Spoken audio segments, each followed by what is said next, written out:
નમસ્કાર મિત્રો, હું તમારી સમક્ષ અર્થશાસ્ત્ર વિષયને લઈને ફરીથી આવી ચૂકી છું. અર્થશાસ્ત્ર વિષયમાંનો એક ચેપ્ટર બેન્કિંગ અને નાણાકીય નીતિ, જેને જોતા જ એવું લાગે આ ચેપ્ટર કેટલું લેન્ધી હશે, હાર્ડ હશે, પણ આ ચેપ્ટરને હું આજ એટલા ઇઝી વેથી તૈયાર કરીને લાવી છું જેથી આ ચેપ્ટર એટલું ઇઝી છે તે કહેતા તમે સંકોચાવ નહીં. ચાલો તો આપણે સ્ટાર્ટ કરીએ. હવે આપણે સ્ટાર્ટ કરીએ ચોથું ચેપ્ટર બેન્કિંગ અને નાણાકીય નીતિ. ઓકે, સ્ટાર્ટિંગ આપણે કરીશું જેમાં બેંકોનું વર્ગીકરણ.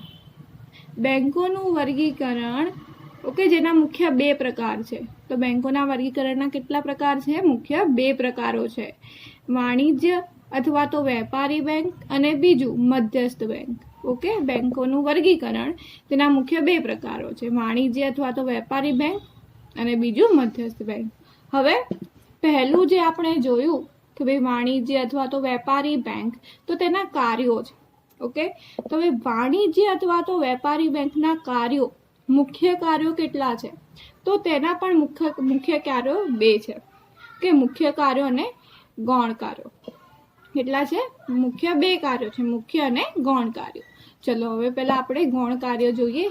ગૌણ કાર્યોના બે મુદ્દા આપેલા છે આપણને અહીંયા કે ભાઈ ગ્રાહકોના એજન્ટ તરીકે તથા ઉપયોગી સેવાઓ પૂરી પાડવાનું કાર્ય, અને બીજું છે બદલાતા જતા સમય સાથે આધુનિક સેવાઓ પૂરી પાડવાનું કાર્ય.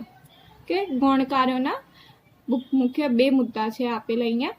હવે મુખ્ય કાર્યો જોઈએ, જેના આપણને 5 પ્રકાર આપેલા છે, અને જે પહેલું છે એમાં આપણને 3 પેટા પ્રકારો આપી દીધા છે.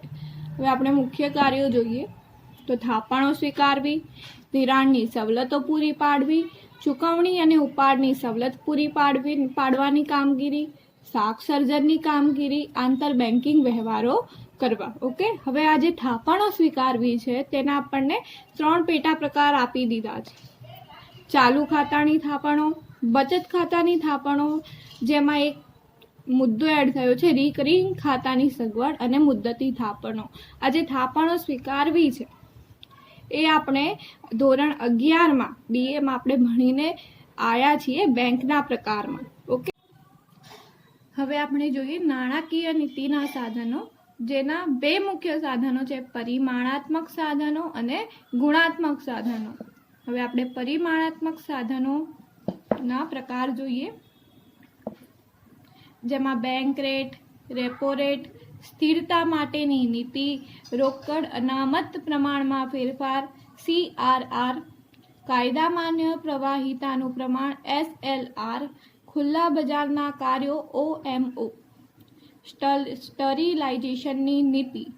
ઓકે, આનું નામ જે બુકમાં આપેલું છે એક લીટીમાં, પણ આને શોર્ટમાં આપણે કહેવું હોય તો આપણે આ કહી શકીએ. ઓકે, ચલો હવે જોઈએ ગુણાત્મક સાધનો, જેના સલામતીની જરૂરિયાત, માર્જિનની જરૂરિયાત, ધિરાણની ટોચ મર્યાદા, ભેદભાવયુક્ત અને ભેદપારખું વ્યાજના દર.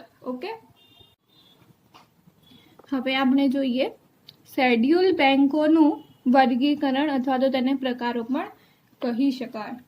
કે હવે શેડ્યુલ બેંકોના પણ મુખ્ય બે પ્રકારો છે, વેપારી બેંકો અને સહકારી બેંકો. ઓકે, કેટલા પ્રકાર છે? 2, વેપારી બેંકો અને સહકારી બેંકો. સહકારી બેંકોના એક પણ પ્રકારો નથી, જ્યારે વેપારી બેંકોના 4 પ્રકારો આપેલા છે અહીંયા આપણને.